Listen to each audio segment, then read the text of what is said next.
Evitare che i cambiamenti economici si trasformino in esclusione, lo scrive il Presidente Mattarella in occasione della presentazione del rapporto sullo Stato sociale a Roma. Nadia Zikowski. Davanti a un mercato del lavoro che cambia, alle nuove esigenze della finanza pubblica e alle trasformazioni della società tutta, anche il welfare deve innovarsi.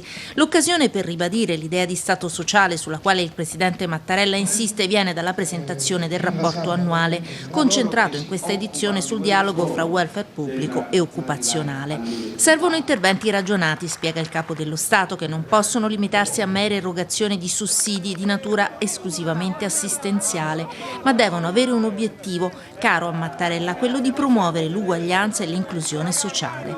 Chiede una riflessione comune il Capo dello Stato a tutti coloro che si occupano della materia, affrontare insieme le continue tensioni di una società che cambia mantenendo la stella polare della protezione dei più deboli e degli esclusi.